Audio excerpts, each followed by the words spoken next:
प्रभुं प्राणनाथं विभुं विश्वनाथं जगन्नाथनाथं सदानन्दभाजं भवद्भव्यभूतेश्वरं भूतनाथं शिवं शङ्करं शम्भुमीशानमीडे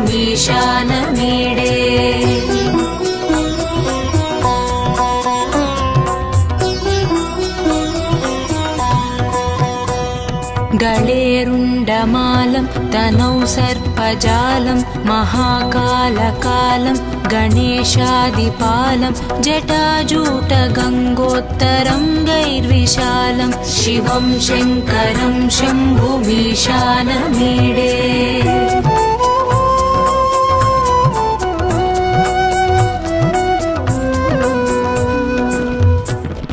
मुदामाकरं मण्डनं मण्डयन्तं महामण्डलं भस्मभूषाधरं तम् अनादिं ह्यपारं महामोहमारं शिवं शङ्करं शम्भुमीशानमीडे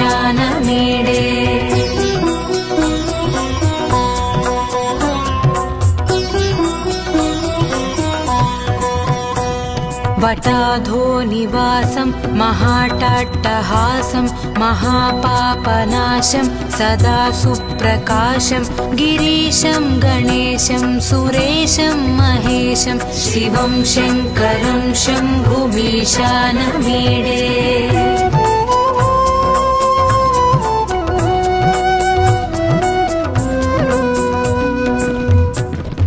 गिरीन्द्रात्मजा सङ्गृहीतार्धदेहं गिरौ संस्थितं सर्वदापन्नगेहं परब्रह्म ब्रह्मादिभिर्वन्द्यमानं शिवं शङ्करं शम्भुमीशानमीडे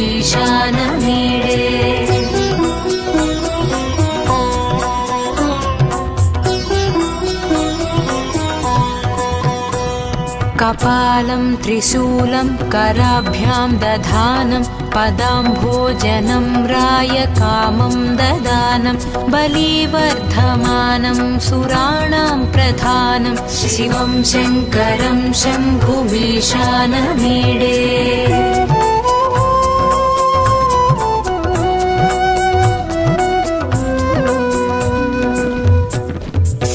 शरच्चन्द्रगात्रं गणानन्दपात्रं त्रिनेत्रं पवित्रं धनेशस्य मित्रम् अपर्णाकळत्रं सदा सच्चरित्रं शिवं शङ्करं शम्भुमीशानमीडे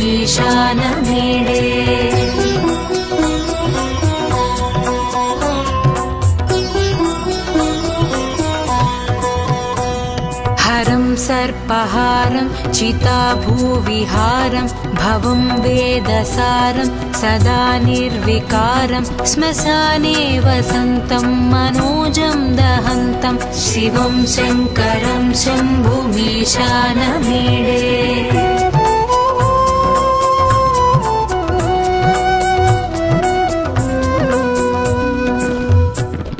स्वयं यः प्रभाते नरः शूलपाणे पठेत् स्तोत्ररत्नं द्विह प्राप्य रत्नं सुपुत्रं सुधान्यं सुमित्रं कळत्रं विचित्रैः समाराध्य मोक्षं प्रयाति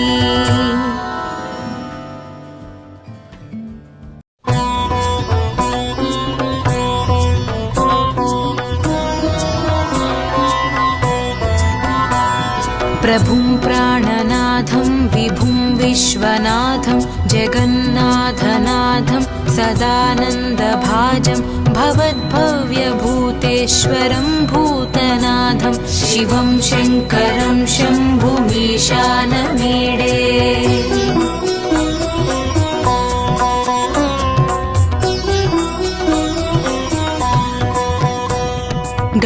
गळेरुण्डमालं तनौ सर्पजालं महाकालकालं गणेशादिपालं जटाजूटगङ्गोत्तरं गैर्विशालं शिवं शङ्करं शम्भुमीशानमीडे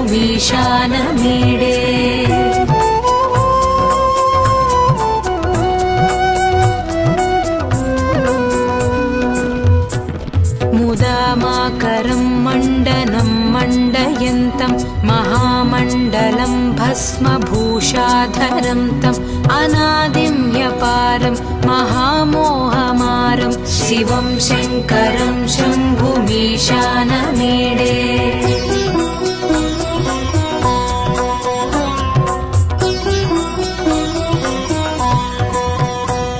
वटाधो निवासं महाटाट्टहासं महापापनाशं सदा सुप्रकाशं गिरीशं गणेशं सुरेशं महेशं शिवं शङ्करं शम्भुमीशानमीडे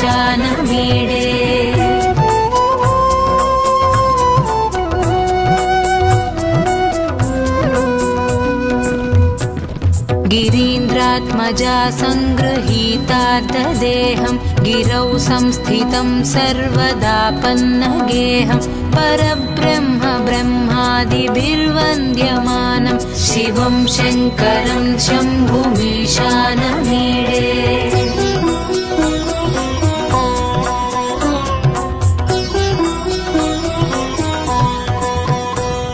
कपालं त्रिशूलं कराभ्यां दधानं पदाम्भोजनं रायकामं ददानं बलिवर्धमानं सुराणां प्रधानं शिवं शङ्करं शम्भुमीशानमीडे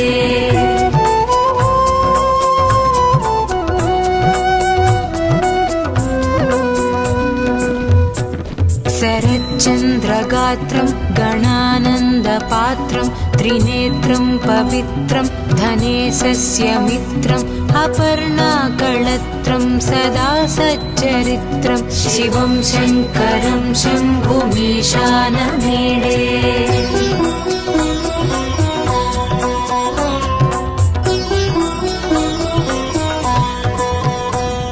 हरं सर्पहारं चिताभूविहारं भवं वेदसारं सदा निर्विकारं श्मशाने वसन्तं मनोजं दहन्तं शिवं शङ्करं शम्भुमीशानमीडे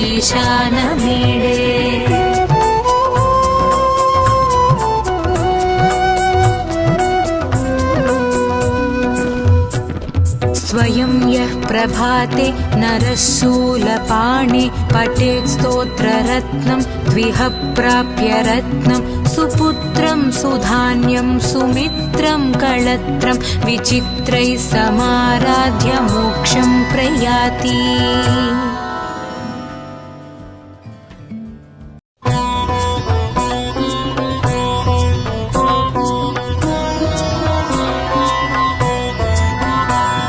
प्रभुं प्राणनाथं विभुं विश्वनाथं जगन्नाथनाथं सदानन्दभाजं भवद्भव्यभूतेश्वरं भूतनाथं शिवं शङ्करं शम्भुमीशानमीडे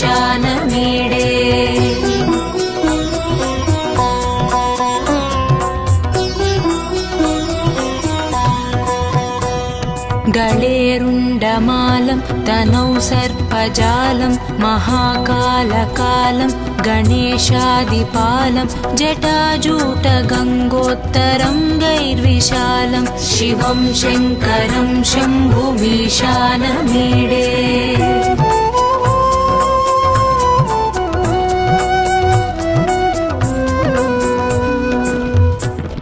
मुदामाकरं मण्डनं मण्डयन्तं महामण्डलं भस्मभूषाधरं तम् अनादिं ह्यपारं महामोहमारं शिवं शङ्करं शम्भुमीशानमीडे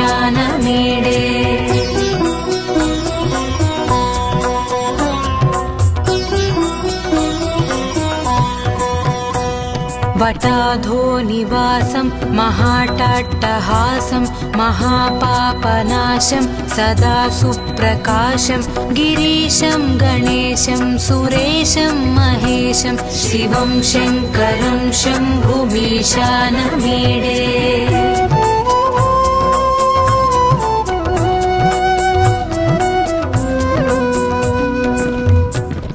गिरीन्द्र गिरीन्द्रात्मजा सङ्गृहीतार्धदेहं गिरौ संस्थितं सर्वदापन्नगेहं परब्रह्म ब्रह्मादिभिर्वन्द्यमानं शिवं शङ्करं शम्भुमीशानमीडे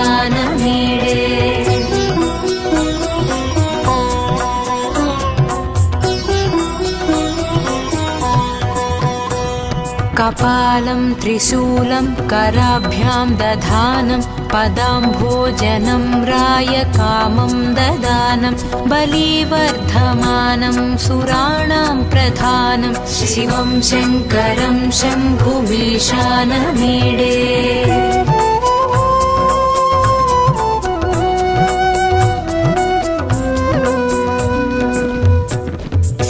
शरच्चन्द्रगात्रं गणानन्दपात्रं त्रिनेत्रं पवित्रं धनेशस्य मित्रम् अपर्णाकळत्रं सदा सच्चरित्रं शिवं शङ्करं शम्भुमीशानमीडे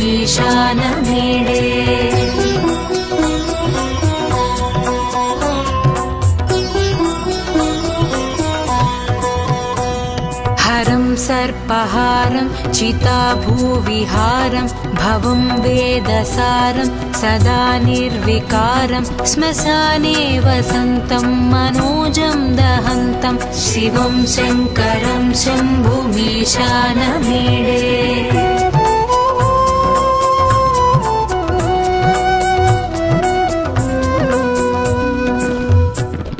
स्वयं यः प्रभाते नरः शूलपाणे पठेत् स्तोत्ररत्नं द्विह प्राप्य रत्नं सुपुत्रं सुधान्यं सुमित्रं कळत्रं विचित्रैः समाराध्य मोक्षं प्रयाति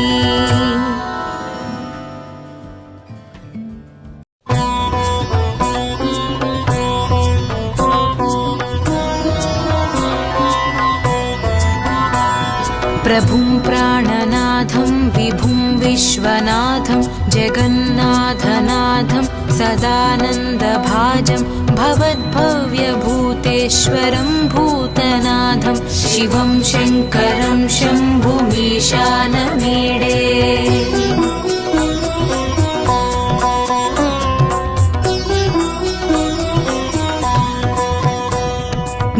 गळेरुण्डमालं तनौ सर्पजालं महाकालकालं गणेशादिपालं जटाजूटगङ्गोत्तरं गैर्विशालं शिवं शङ्करं शम्भुमीशानमीडे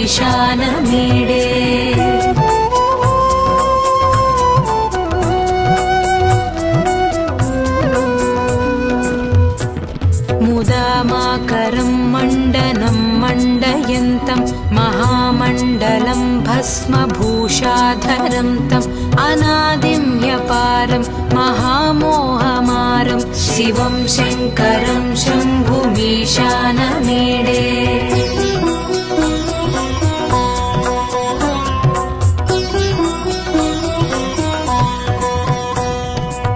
वटाधोनिवासं महाटाट्टहासं महापापनाशं सदा सुप्रकाशं गिरीशं गणेशं सुरेशं महेशं शिवं शङ्करं शम्भुमीशानमीडे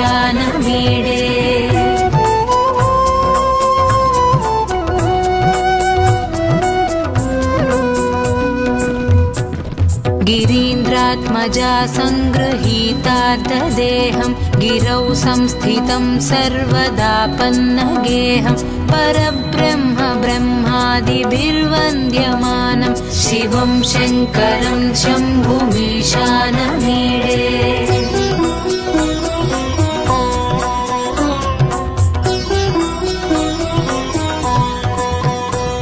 कपालं त्रिशूलं कराभ्यां दधानं पदाम्भोजनं रायकामं ददानं बलिवर्धमानं सुराणां प्रधानं शिवं शङ्करं शम्भुमीशानमीडे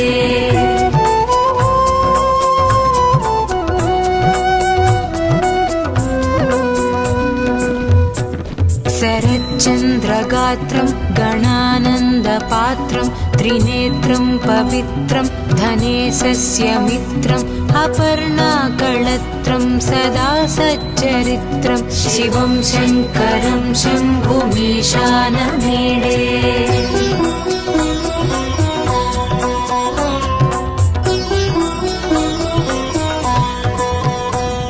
हरं सर्पहारं चिताभूविहारं भवं वेदसारं सदा निर्विकारं श्मशाने वसन्तं मनोजं दहन्तं शिवं शङ्करं शम्भुमीशानमीडे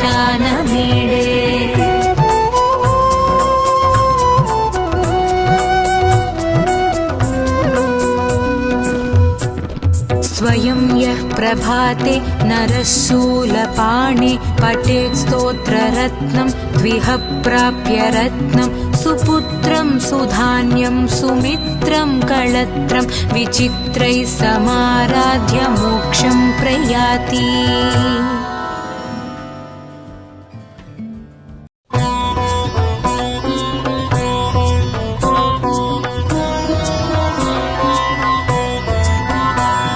प्रभुं प्राणनाथं विभुं विश्वनाथं जगन्नाथनाथं सदानन्दभाजं भवद्भव्यभूतेश्वरं भूतनाथं शिवं शङ्करं शम्भुमीशानमीडे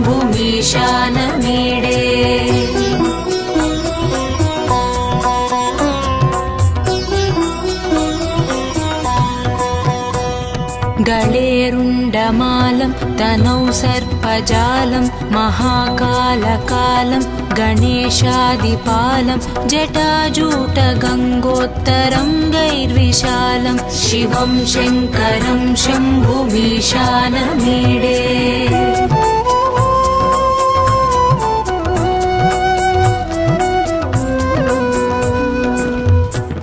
मुदामाकरं मण्डनं मण्डयन्तं महामण्डलं भस्मभूषाधरं तम् अनादिं ह्यपारं महामोहमारं शिवं शङ्करं शम्भुमीशानमीडे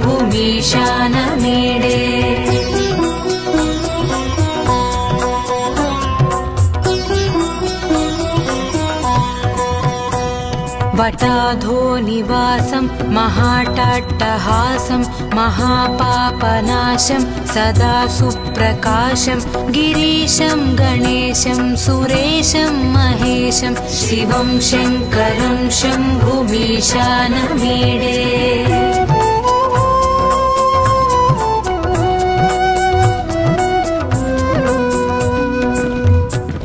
गिरीन्द्रात्मजा सङ्गृहीतार्धदेहं गिरौ संस्थितं सर्वदापन्नगेहं परब्रह्म ब्रह्मादिभिर्वन्द्यमानं शिवं शङ्करं शम्भुमीशानमीडे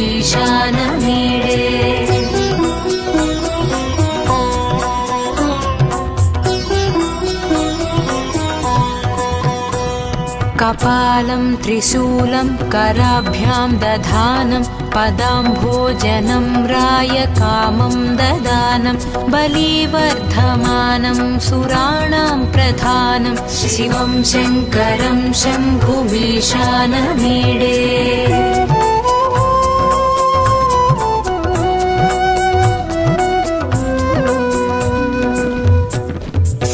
शरच्चन्द्रगात्रं गणानन्दपात्रं त्रिनेत्रं पवित्रं धनेशस्य मित्रम् अपर्णाकळत्रं सदा सच्चरित्रं शिवं शङ्करं शम्भुमीशानमीडे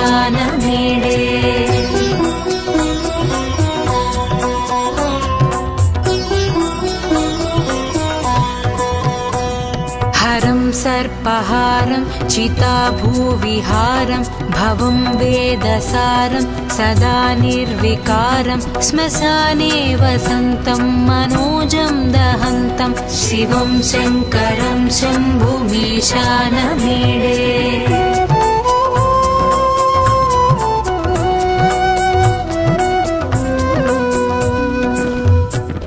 स्वयं यः प्रभाते नरः शूलपाणे पठेत् स्तोत्ररत्नं द्विह प्राप्य रत्नं सुपुत्रं सुधान्यं सुमित्रं कळत्रं विचित्रैः समाराध्य मोक्षं प्रयाति।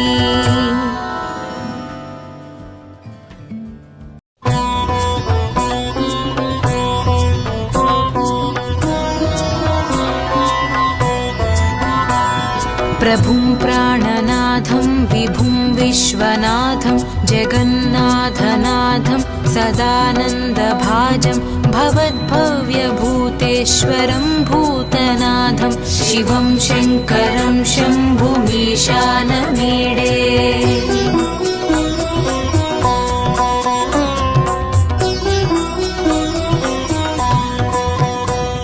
गळेरुण्डमालं तनौ सर्पजालं महाकालकालं गणेशादिपालं जटाजूटगङ्गोत्तरं गैर्विशालं शिवं शङ्करं शम्भुमीशानमीडे।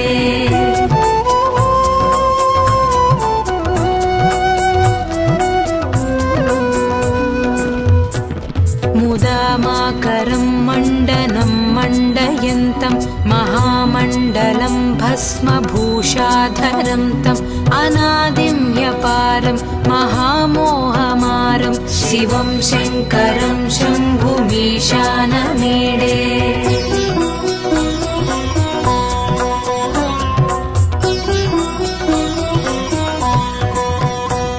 वटाधो निवासं महाटाट्टहासं महापापनाशं सदा सुप्रकाशं गिरीशं गणेशं सुरेशं महेशं शिवं शङ्करं शम्भुमीशानमीडे।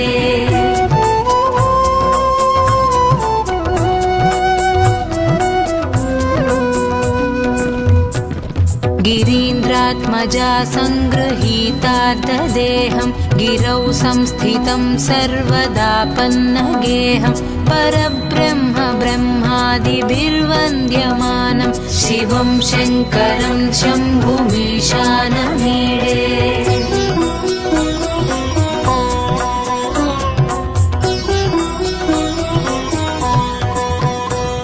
कपालं त्रिशूलं कराभ्यां दधानं पदाम्भोजनं रायकामं ददानं बलिवर्धमानं सुराणां प्रधानं शिवं शङ्करं शम्भुमीशानमीडे।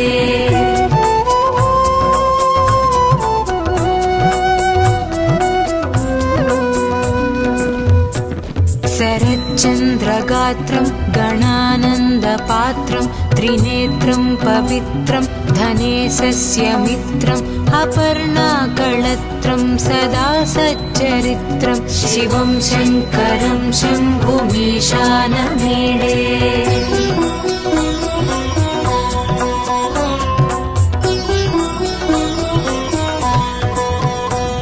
हरं सर्पहारं चिताभूविहारं भवं वेदसारं सदा निर्विकारं श्मशाने वसन्तं मनोजं दहन्तं शिवं शङ्करं शम्भुमीशानमीडे।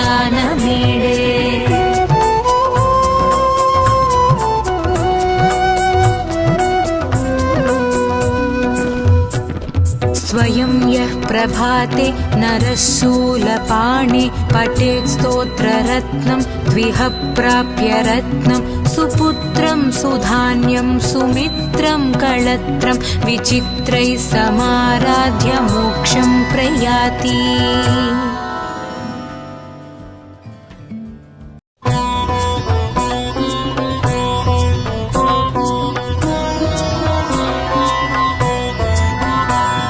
प्रभुं प्राणनाथं विभुं विश्वनाथं जगन्नाथनाथं सदानन्दभाजं भवद्भव्यभूतेश्वरं भूतनाथं शिवं शङ्करं शम्भुमीशानमीडे।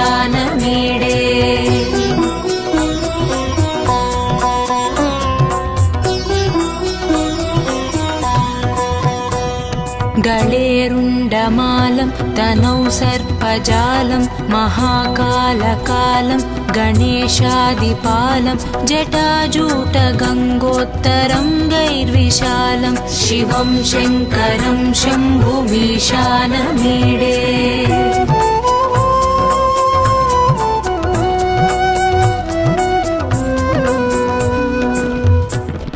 मुदामाकरं मण्डनं मण्डयन्तं महामण्डलं भस्मभूषाधरं तम् अनादिं ह्यपारं महामोहमारं शिवं शङ्करं शम्भुमीशानमीडे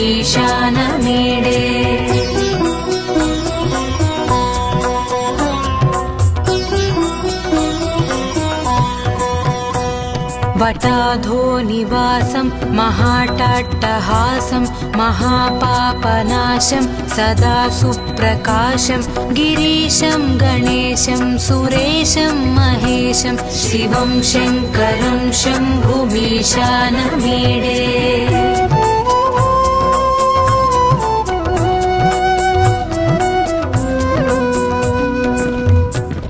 गिरीन्द्रात्मजा सङ्गृहीतार्धदेहं गिरौ संस्थितं सर्वदापन्नगेहं परब्रह्म ब्रह्मादिभिर्वन्द्यमानं शिवं शङ्करं शम्भुमीशानमीडे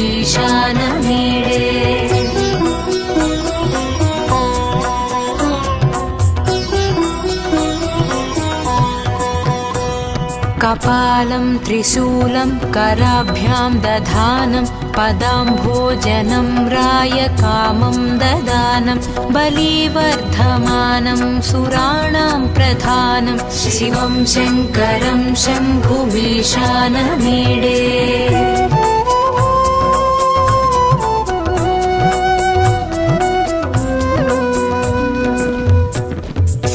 शरच्चन्द्रगात्रं गणानन्दपात्रं त्रिनेत्रं पवित्रं धनेशस्य मित्रम् अपर्णाकळत्रं सदा सच्चरित्रं शिवं शङ्करं शम्भुमीशानमीडे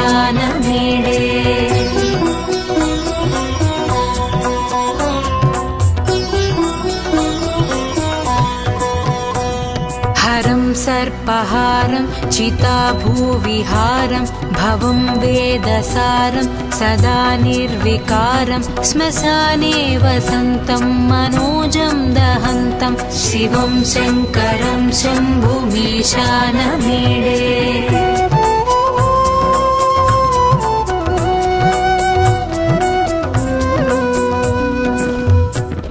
स्वयं यः प्रभाते नरः शूलपाणे पठेत् स्तोत्ररत्नं द्विह प्राप्य रत्नं सुपुत्रं सुधान्यं सुमित्रं कळत्रं विचित्रैः समाराध्य मोक्षं प्रयाति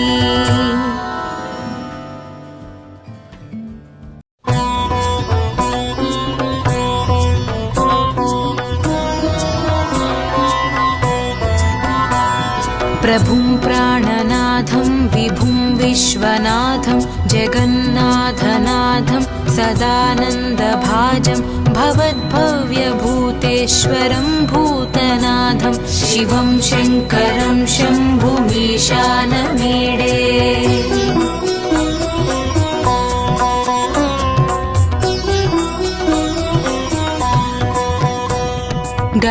गळेरुण्डमालं तनौ सर्पजालं महाकालकालं गणेशादिपालं जटाजूटगङ्गोत्तरङ्गैर्विशालं शिवं शङ्करं शम्भुमीशानमीडे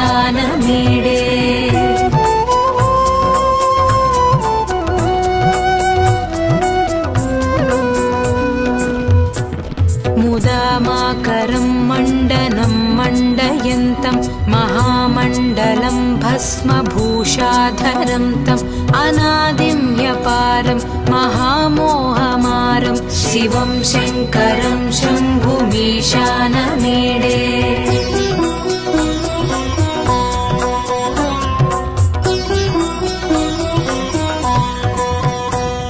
वटाधोनिवासं महाटाट्टहासं महापापनाशं सदा सुप्रकाशं गिरीशं गणेशं सुरेशं महेशं शिवं शङ्करं शम्भुमीशानमीडे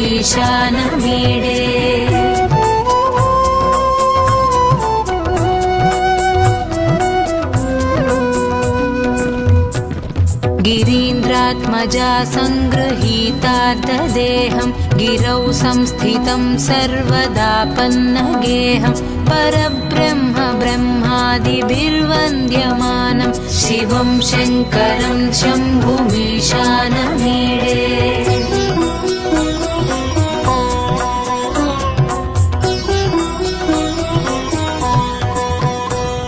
कपालं त्रिशूलं कराभ्यां दधानं पदाम्भोजनं रायकामं ददानं बलिवर्धमानं सुराणां प्रधानं शिवं शङ्करं शम्भुमीशानमीडे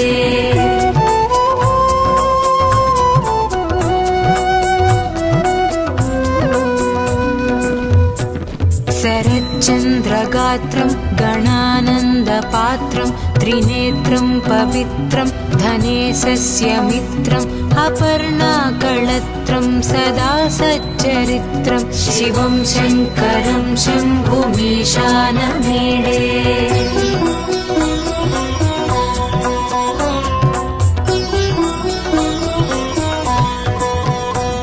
हरं सर्पहारं चिताभूविहारं भवं वेदसारं सदा निर्विकारं श्मशाने वसन्तं मनोजं दहन्तं शिवं शङ्करं शम्भुमीशानमीडे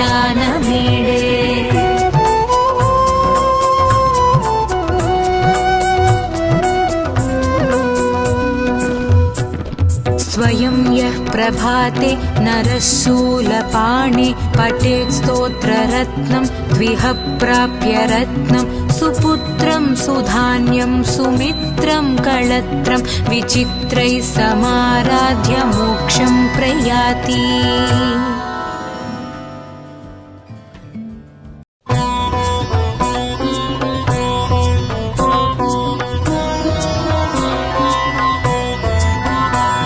प्रभुं प्राणनाथं विभुं विश्वनाथं जगन्नाथनाथं सदानन्दभाजं भवद्भव्यभूतेश्वरं भूतनाथं शिवं शङ्करं शम्भुमीशानमीडे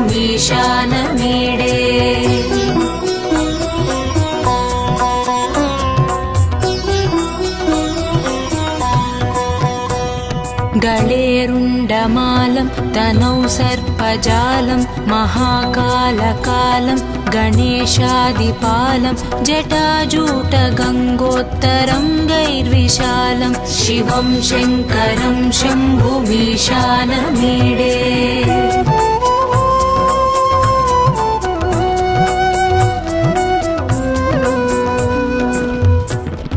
मुदामाकरं मण्डनं मण्डयन्तं महामण्डलं भस्मभूषाधरं तम् अनादिं ह्यपारं महामोहमारं शिवं शङ्करं शम्भुमीशानमीडे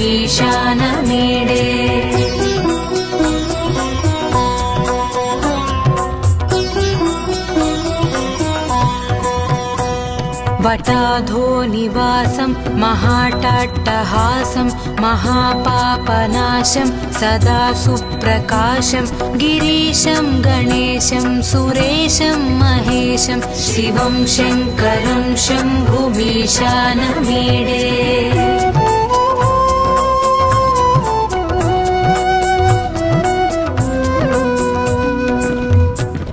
गिरीन्द्रात्मजा सङ्गृहीतार्धदेहं गिरौ संस्थितं सर्वदापन्नगेहं परब्रह्म ब्रह्मादिभिर्वन्द्यमानं शिवं शङ्करं शम्भुमीशानमीडे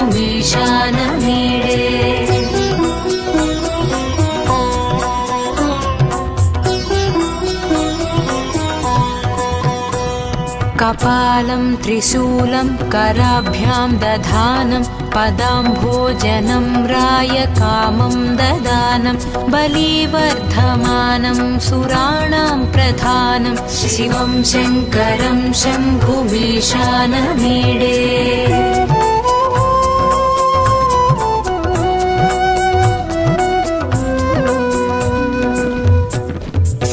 शरच्चन्द्रगात्रं गणानन्दपात्रं त्रिनेत्रं पवित्रं धनेशस्य मित्रम् अपर्णाकळत्रं सदा सच्चरित्रं शिवं शङ्करं शम्भुमीशानमीडे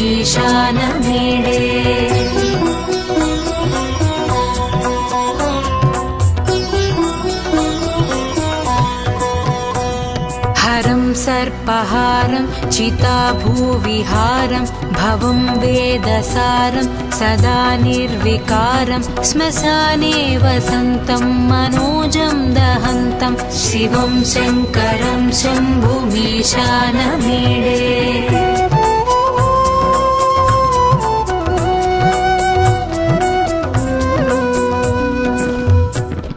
स्वयं यः प्रभाते नरः शूलपाणे पठेत् स्तोत्ररत्नं द्विह प्राप्य रत्नं सुपुत्रं सुधान्यं सुमित्रं कळत्रं विचित्रैः समाराध्य मोक्षं प्रयाति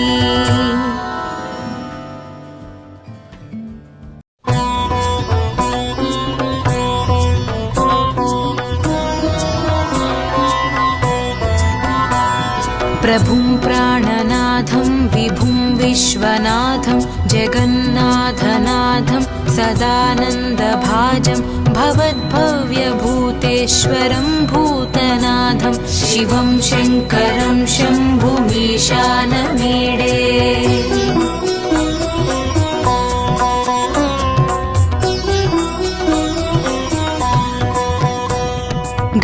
गळेरुण्डमालं तनौ सर्पजालं महाकालकालं गणेशादिपालं जटाजूटगङ्गोत्तरङ्गैर्विशालं शिवं शङ्करं शम्भुमीशानमीडे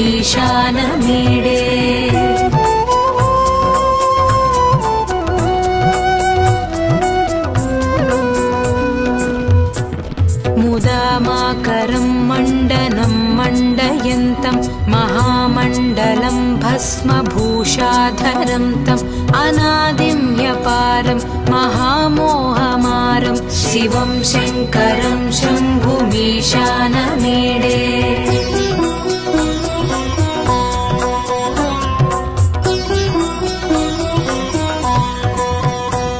वटाधो निवासं महाटाट्टहासं महापापनाशं सदा सुप्रकाशं गिरीशं गणेशं सुरेशं महेशं शिवं शङ्करं शम्भुमीशानमीडे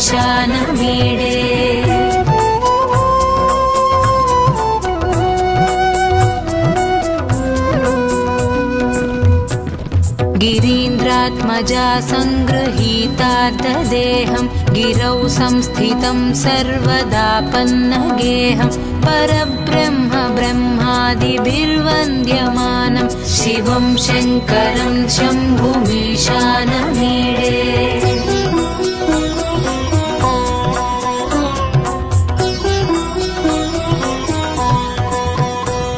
कपालं त्रिशूलं कराभ्यां दधानं पदाम्भोजनं रायकामं ददानं बलिवर्धमानं सुराणां प्रधानं शिवं शङ्करं शम्भुमीशानमीडे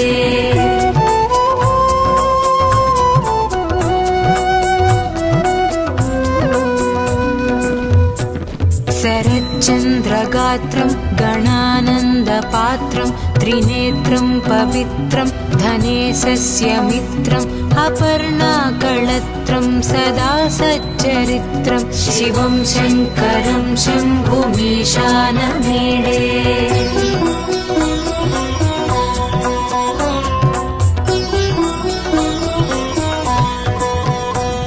हरं सर्पहारं चिताभूविहारं भवं वेदसारं सदा निर्विकारं श्मशाने वसन्तं मनोजं दहन्तं शिवं शङ्करं शम्भुमीशानमीडे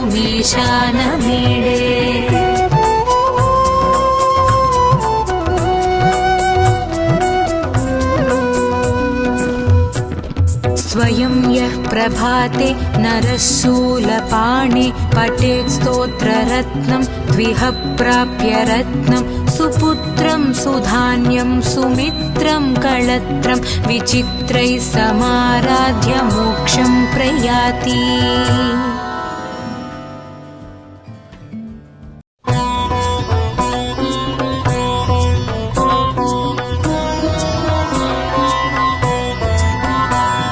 प्रभुं प्राणनाथं विभुं विश्वनाथं जगन्नाथनाथं सदानन्दभाजं भवद्भव्यभूतेश्वरं भूतनाथं शिवं शङ्करं शम्भुमीशानमीडे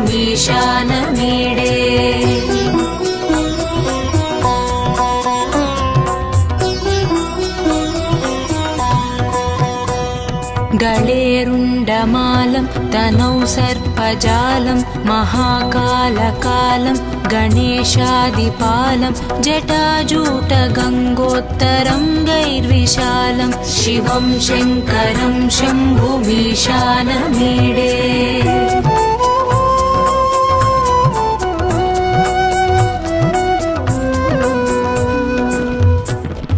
मुदामाकरं मण्डनं मण्डयन्तं महामण्डलं भस्मभूषाधरं तम् अनादिं ह्यपारं महामोहमारं शिवं शङ्करं शम्भुमीशानमीडे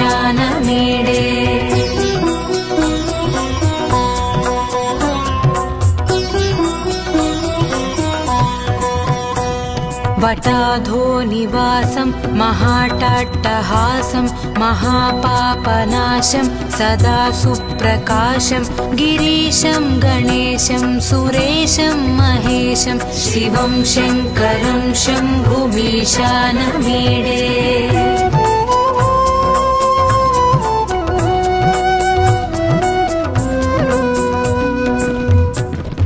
गिरीन्द्रात्मजा सङ्गृहीतार्धदेहं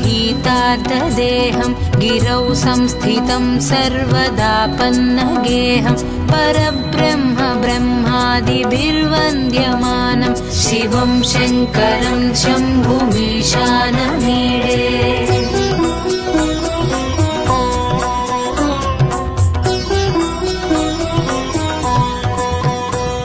कपालं त्रिशूलं कराभ्यां दधानं पदाम्भोजनं रायकामं ददानं बलिवर्धमानं सुराणां प्रधानं शिवं शङ्करं शम्भुमीशानमीडे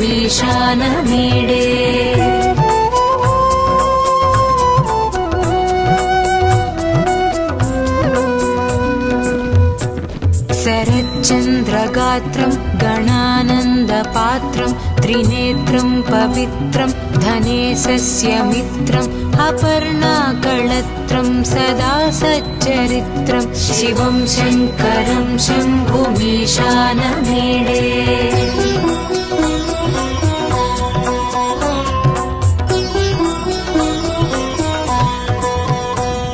हरं सर्पहारं चिताभूविहारं भवं वेदसारं सदा निर्विकारं श्मशाने वसन्तं मनोजं दहन्तं शिवं शङ्करं शम्भुमीशानमीडे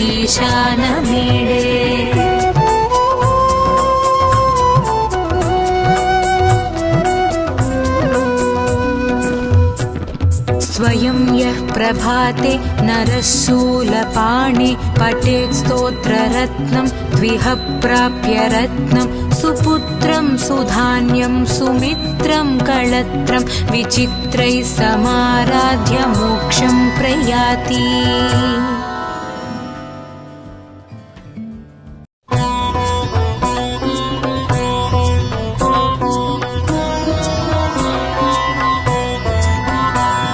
प्रभुं प्राणनाथं विभुं विश्वनाथं जगन्नाथनाथं सदानन्दभाजं भवद्भव्यभूतेश्वरं भूतनाथं शिवं शङ्करं शम्भुमीशानमीडे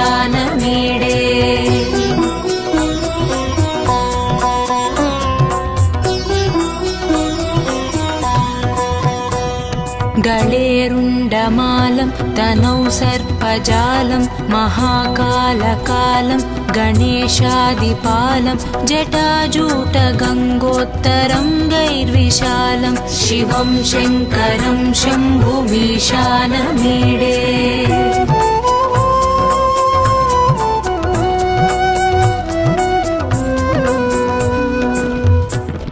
मुदामाकरं मण्डनं मण्डयन्तं महामण्डलं भस्मभूषाधरं तम् अनादिं ह्यपारं महामोहमारं शिवं शङ्करं शम्भुमीशानमीडे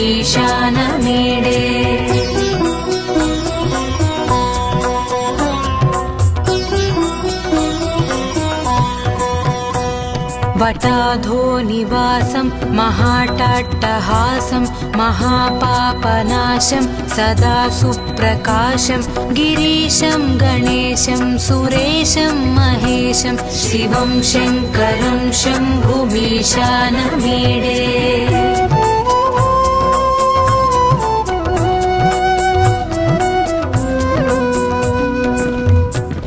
गिरीन्द्रात्मजा सङ्गृहीतार्धदेहं गिरौ संस्थितं सर्वदापन्नगेहं परब्रह्म ब्रह्मादिभिर्वन्द्यमानं शिवं शङ्करं शम्भुमीशानमीडे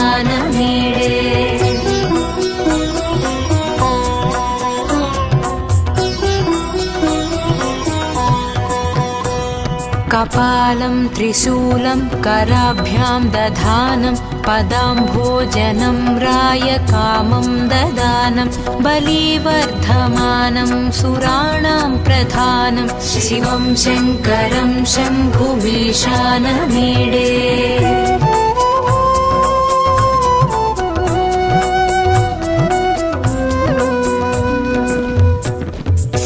शरच्चन्द्रगात्रं गणानन्दपात्रं त्रिनेत्रं पवित्रं धनेशस्य मित्रम् अपर्णाकळत्रं सदा सच्चरित्रं शिवं शङ्करं